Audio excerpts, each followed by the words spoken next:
दिल हों मोहब्बत जिन सही सच्चियां, जिन मन होर ते मुख होर से कांडे कच्चे।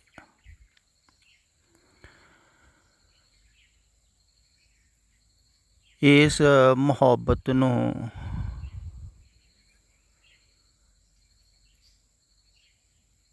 चार हिस्सिਆਂ ਦੇ ਵਿੱਚ ਸਮਝੋ। ਵੈਸੇ ਤੇ ਇਹ ਦੋ ਹਿੱਸਿਆਂ ਦੇ ਵਿੱਚ ਵੰਡੀ ਗਈ ਹੈ। ਕਹਿੰਦੇ ਨਾ ਹਕੀਕੀ ਇਸ਼ਕ ਤੇ ਮਜਾਜੀ ਇਸ਼ਕ।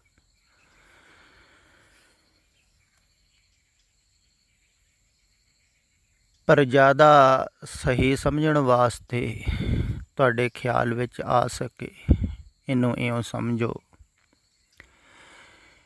ਵੀ ਪਹਿਲਾ ਤੇ ਪ੍ਰੇਮ ਉਹ ਹੈ ਜਿਹੜੇ ਪ੍ਰੇਮ ਨੂੰ ਤੁਸੀਂ ਭਲੀ ਭਾਂਤ ਜਾਣਦੇ ਹੋ, ਸਵਾਰਥ ਵਾਸਤੇ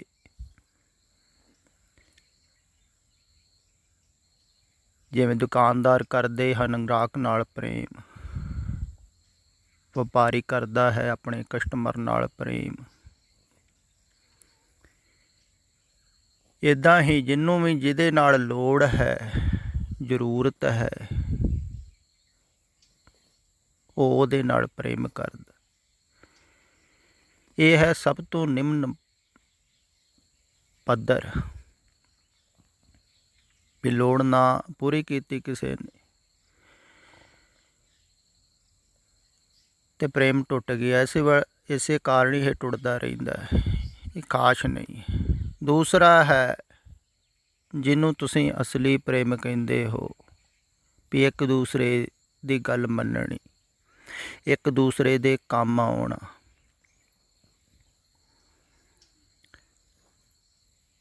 ਇੱਕ ਦੂਸਰੇ ਦੀਆਂ ਇੱਛਾਵਾਂ ਪੂਰੀਆਂ ਕਰਨੀਆਂ, ਚਾਹਤਾਂ ਪੂਰੀਆਂ ਕਰਨੀਆਂ, ਇਹਨੂੰ ਹੀ ਤੁਸੀਂ ਪ੍ਰੇਮ ਕਹਿੰਦੇ ਹੋ। ਅਕਸਰ ਦੁਨੀਆ ਦੇ ਵਿੱਚ ਇਹਨੂੰ ਹੀ ਜ਼ਿਆਦਾਤਰ ਲੋਕਾਂ ਨੇ ਜਾਣਿਆ, ਇਸ ਪ੍ਰੇਮ ਨੂੰ।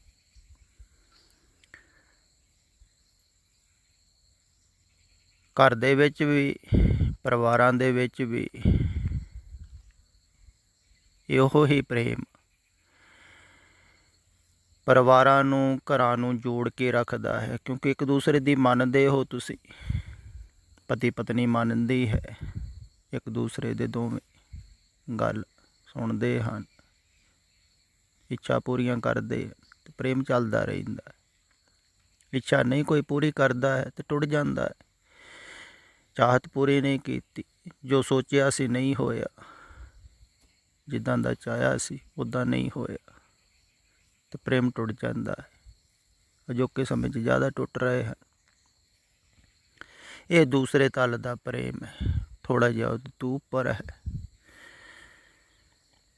ਘਰਾਂ ਦੇ ਵਿੱਚ ਹੈ, ਪਰਿਵਾਰਾਂ ਦੇ ਵਿੱਚ ਹੈ, ਸਨੇਹ ਜਿਹਨੂੰ ਕਹਿ ਲਓ, ਹੈ ਤੇ ਝੂਠ ਹੀ, ਝੂਠੀ ਦੇਖੀ ਪ੍ਰੀਤ, ਪਰ ਇਹੋ ਹੀ ਵਾਸਤਵਿਕ ਲੱਗਦੀ ਹੈ। ਕਹਿੰਦੇ ਵੀ ਹਨ ਮਾਤਾ ਪਿਤਾ ਨਾਲ ਪ੍ਰੇਮ ਕਰੋ, ਬੱਚਿਆਂ ਨਾਲ ਕਰੋ, ਭੈਣ ਭਰਾ ਨਾਲ ਕਰਦਾ ਹੈ। ਰੱਖੜੀ ਬੰਨ੍ਹਦੇ ਹਨ, ਕਹਿੰਦੇ ਪ੍ਰੇਮ ਹੋਰ ਗਹਿਰਾ ਹੁੰਦਾ ਹੈ। ਉਹ ਇਹ ਪ੍ਰੇਮ ਹੈ ਦੁਨਿਆਵੀ। ਅਤੇ ਉਹ ਹੀ ਭੈਣ ਅਗਰ ਭਰਾ ਦੀ ਇੱਛਾ ਦੇ ਮੁਤਾਬਕ ਨਾ ਚੱਲੇ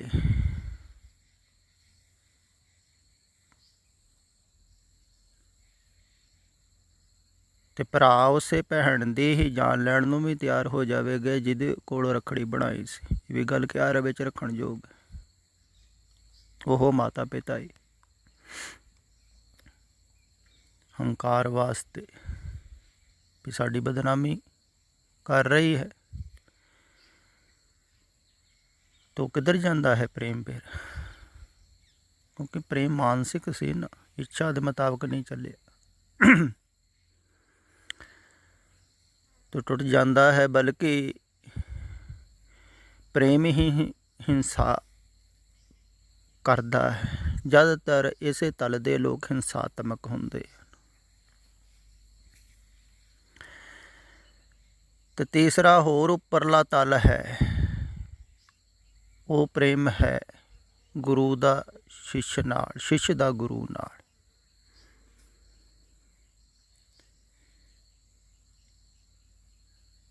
ਇਸ ਪ੍ਰੇਮ ਦੇ ਵਿੱਚ ਤੇ ਇੱਕ ਦੂਸਰੇ ਦੀ ਗੱਲ ਮੰਨੀ ਜਾਂਦੀ ਹੈ ਤਾਂ ਪ੍ਰੇਮ ਹੁੰਦਾ ਹੈ, ਪਰ ਸ਼ਿਸ਼ ਦਾ ਗੁਰੂ ਨਾਲ ਪ੍ਰੇਮ ਉਦੋਂ ਹੁੰਦਾ ਹੈ ਜਦੋਂ ਸ਼ਿਸ਼ ਦੀ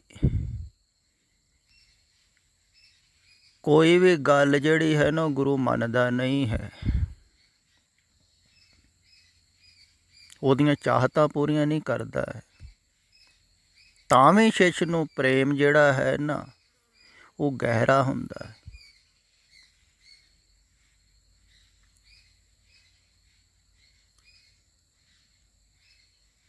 ਇਹ ਗੱਲ ਖਿਆਲ ਵਿੱਚ ਰੱਖਣ ਯੋਗ ਹੈ, ਕਿਉਂਕਿ ਗਹਿਰਾ ਪ੍ਰੇਮ ਜਿਹੜਾ ਹੈ ਨਾ ਉਹ ਹੀ ਸੰਸਾਰ ਤੋਂ ਛੁਡਾਵੇਗਾ।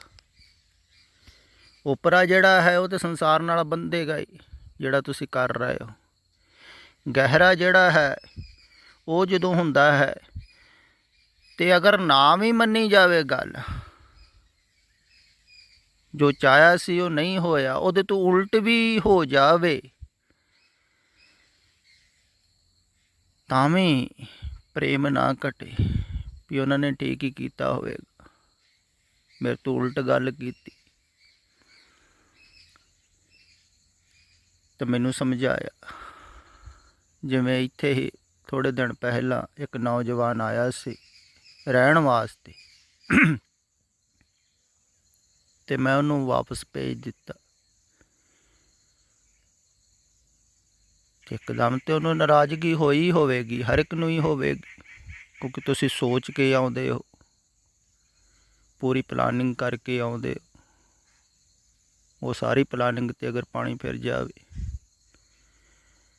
ਸੋਚੇ ਹੋਏ ਤਾਂ ਬਹੁਤ ਗਹਿਰੀ ਚੋਟ ਲੱਗਦੀ ਵੀ ਮੈਂ ਕੁਛ ਸੋਚਿਆ ਹੋਇਆ ਕੋਈ। ਪਰ ਅਗਰ ਫਿਰ ਵੀ ਧੀਰੇ ਧੀਰੇ ਸੰਭਲ ਜਾਵੇ ਵੀ ਠੀਕ ਹੀ ਕਿਹਾ ਹੋਵੇਗਾ, ਜੋ ਉਹਨਾਂ ਨੇ ਕਿਹਾ ਹੈ ਮੇਰੇ ਭਲੇ ਵਾਸਤੇ ਹੀ ਕਿਹਾ ਹੋਵੇਗਾ,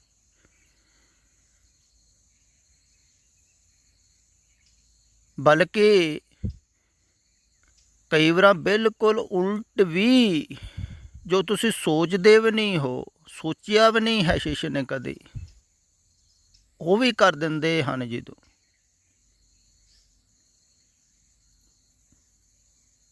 ਤਾਂ ਵੀ ਪ੍ਰੇਮ ਗਹਿਰਾ ਹੁੰਦਾ ਹੈ, ਜਿਵੇਂ ਭਾਈ ਮੰਝ ਨਾਲ ਕੀਤਾ ਸੀ। ਉਹਨੇ ਐਸਾ ਥੋੜ੍ਹੀ ਸੋਚਿਆ ਸੀ ਗੁਰੂ ਕੋਲ ਵੀ ਐਸਾ ਹੋਵੇਗਾ, ਪਰ ਗੁਰੂ ਨੇ ਜੋ ਸੰਸਾਰ 'ਚੋਂ ਕੱਢਣਾ ਹੋਵੇ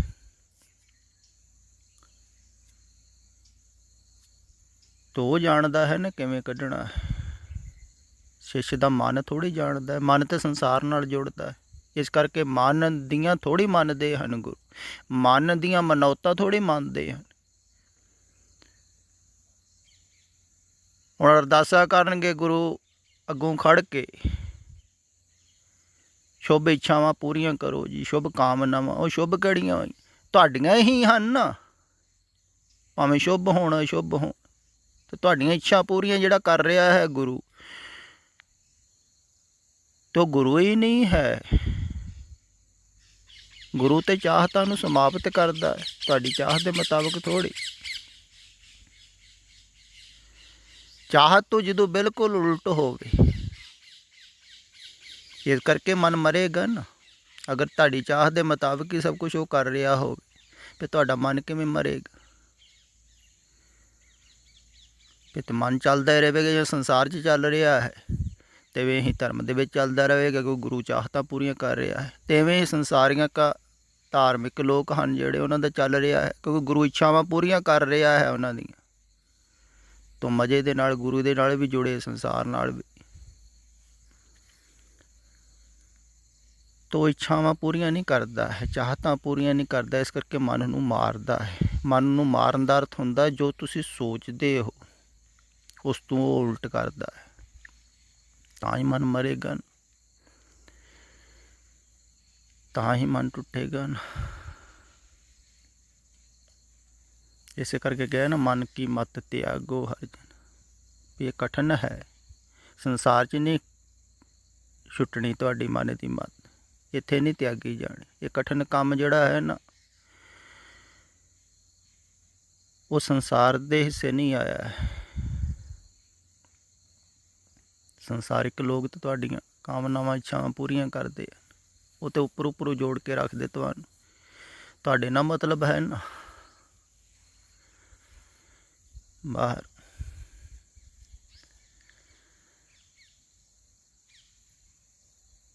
ਤੇ ਮਨ ਤੋਂ ਜਦੋਂ ਉਲਟ ਹੁੰਦਾ ਹੈ, ਫਿਰ ਵੀ ਗਹਿਰੀ ਹੋਵੇ ਮੁਹੱਬਤ, ਉਹ ਹੋਰ ਗਹਿਰੀ ਹੋਊਗੀ। ਉਹ ਹੋਈ ਦਿਲੋਂ ਮੁਹੱਬਤ, ਹੁਣ ਨਹੀਂ ਟੁੱਟ ਸਕਦੀ। ਫਿਰ ਜੋ ਸੋਚਿਆ ਨਹੀਂ ਸੀ ਉਹ ਵੀ ਕਰਵਾਉਂਦੇ ਹਨ, ਜਿਵੇਂ ਬਾਬੇ ਨਾਨਕ ਨੇ ਕਰਵਾਇਆ ਸੀ ਨਾ ਬਾਬੇ ਲਹਿਣੇ, ਵੈਸਾ ਹੀ ਕੰਮ ਜੋ ਕਦੀ ਉਹਨੇ ਸੋਚਿਆ ਵੀ ਨਹੀਂ ਸੀ ਸੁਪਨੇ ਦੇ ਵਿੱਚ, ਮਾਸ ਖਾਣ ਬਾਰੇ, ਉਹਨੂੰ ਕਹਿ ਦਿੱਤਾ। ਤਾਂ ਹੀ ਹੋ ਸਕਿਆ ਨਾ ਪਾਸ, ਵੀ ਗੁਰੂ ਨਾਲ ਬਹੁਤ ਗਹਿਰਾ ਹੋਵੇਗਾ, ਵੀ ਜੋ ਵੀ ਕਹਿ ਦੇਵੇ ਹੁਣ ਕਰਨਾ ਹੀ ਕਰਨਾ। ਮਰਨ ਨੂੰ ਵੀ ਤਿਆਰ ਹੋ ਗਿਆ ਜਿਹੜਾ, ਤਾਂ ਉਹਦਾ ਫਿਰ ਮੌਤ ਵੀ ਕੁਛ ਨਹੀਂ ਵਿਗਾੜਦੀ।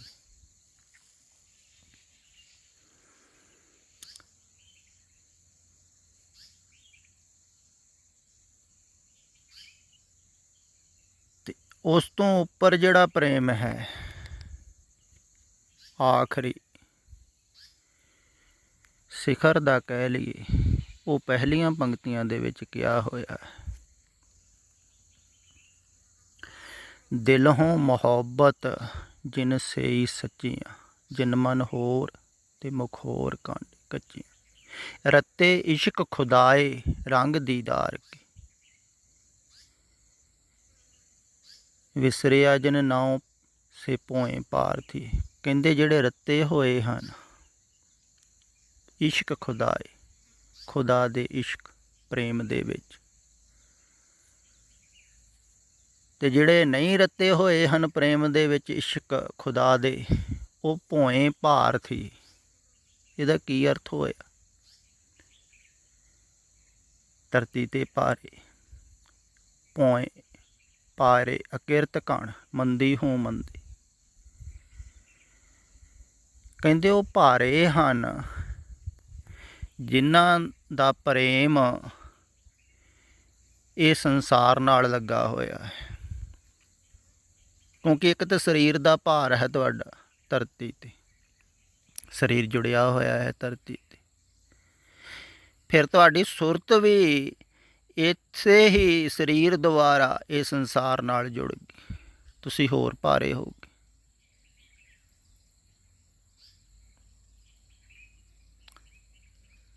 ਜਿਨ੍ਹਾਂ ਦੀ ਸੁਰਤ ਇਹ ਦ੍ਰਿਸ਼ਟਮਾਨ ਦੇ ਨਾਲ ਨਹੀਂ ਜੁੜੀ ਹੋਈ, ਉਹ ਭਾਰੇ ਤੇ ਹੁੰਦੇ ਹੀ ਨਹੀਂ।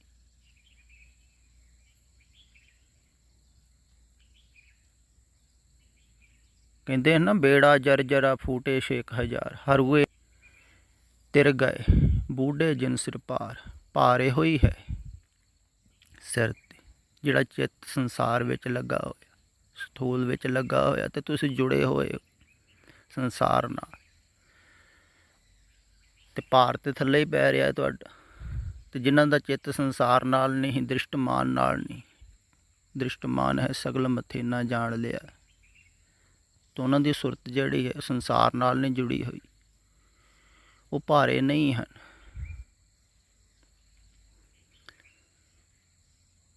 ਉਹ ਬਿਲਕੁਲ ਹਲਕੇ ਹਨ। ਜਿਵੇਂ ਬਾਬੇ ਨਾਨਕ ਨੇ ਪ੍ਰਮਾਣ ਦਿੱਤਾ ਸੀ ਨਾ ਫਕੀਰਾਂ ਨੂੰ, ਇੱਕ ਛੋਟਾ ਜਿਹਾ ਫੁੱਲ ਦੁੱਧ ਭਰਿਆ ਹੋਇਆ ਲਬਾ ਲਬ ਕਟੋਰਾ ਦੁੱਧ ਦਾ, ਉਹਦੇ ਉੱਪਰ ਰੱਖ ਦਿੱਤਾ, ਤੇ ਅਸੀਂ ਭਾਰੇ ਨਹੀਂ, ਭਾਰੇ ਹੁੰਦੇ ਵੀ ਨਹੀਂ ਹਨ ਪਰਮ ਪੁਰਖ,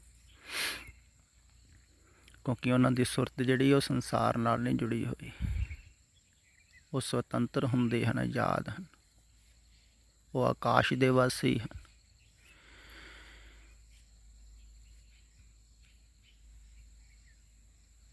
ਤੇ ਜਿਹੜੇ ਭੋਏ ਭਾਰ ਥੀਏ ਥੱਲੇ ਚਿੱਤ ਲੱਗਾ ਹੋਇਆ ਹੈ, ਜੁੜਿਆ ਹੋਇਆ ਹੈ, ਥਾਂ ਥਾਂ ਤੇ ਤੁਹਾਡਾ ਚਿੱਤ ਦੇਖੋ ਕਿੰਨੀ ਜਗ੍ਹਾ ਜੁੜਿਆ ਹੋਇਆ, ਕਾਰੋਬਾਰਾਂ ਦੇ ਨਾਲ, ਘਰਾਂ ਦੇ ਨਾਲ, ਪਰਿਵਾਰਾਂ ਦੇ ਨਾਲ। ਹੁਣ ਸੁਰਤ ਨੂੰ ਗੁਰੂ ਤੇ ਤਾਂ ਖਿੱਚਦਾ ਹੈ ਵੀ ਉੱਪਰ ਨੂੰ ਖਿੱਚਿਆ ਜਾਵੇ ਕੋਈ ਨਾ ਕੋਈ। ਜਿਵੇਂ ਕੁੰਡੀਆਂ ਥੱਲੇ ਤੁਸੀਂ ਪਾਈਆਂ ਹੋਈਆਂ ਹਨ ਅਤੇ ਉਹ ਇੱਕ ਕੁੰਡੀ ਕੱਢਦਾ ਹੈ, ਦੂਸਰੀ ਪੈ ਜਾਂਦੀ, ਦੂਸਰੀ ਕੱਢਦਾ, ਖਿੱਚਦਾ ਤਾਂ ਹੈ ਤਾਂ, ਪਰ ਸੁਰਤ ਜਿਹੜੀ ਉਹ ਥੱਲੇ ਬੱਝੀ ਹੋਈ। ਜਿਵੇਂ ਬੇੜੀ ਕੋਈ ਨਾ ਰੱਸੀ ਦੇ ਨਾਲ ਬੱਝੀ ਹੋਵੇ ਤੇ ਗਾਂਹ ਨਾ ਤੋਏ, ਰੱਸਾ ਵੀ ਇੱਕ ਥੋੜ੍ਹੀ ਹੈ, ਬਹੁਤ ਪਾਏ ਹੋਏ। ਇਸੇ ਕਾਰਨ ਹੀ ਅੱਗ ਜਿਹੜੀ ਹੈ, ਜੋਤ ਹੈ, ਉਹ ਧਿਆਨ ਦਾ ਪ੍ਰਤੀਕ ਬਣ ਗਈ। ਜੋਤ ਆਕਾਸ਼ ਵੱਲ ਨੂੰ ਉੱਡਦੀ ਹੈ। ਇੱਦਾਂ ਹੀ ਸੁਰਤ ਦਾ ਸੁਭਾਅ ਵੀ ਉੱਪਰ ਨੂੰ ਜਾਣਾ ਹੈ, ਥੱਲੇ ਜੁੜਨਾ ਨਹੀਂ ਹੈ। ਇਸ ਕਾਰਨ ਪ੍ਰਭੂ ਦੇ ਪਿਆਰੇ ਉੱਪਰ ਨੂੰ ਇਸ਼ਾਰਾ ਕਰਦੇ ਆ, ਥੱਲੇ ਨੂੰ।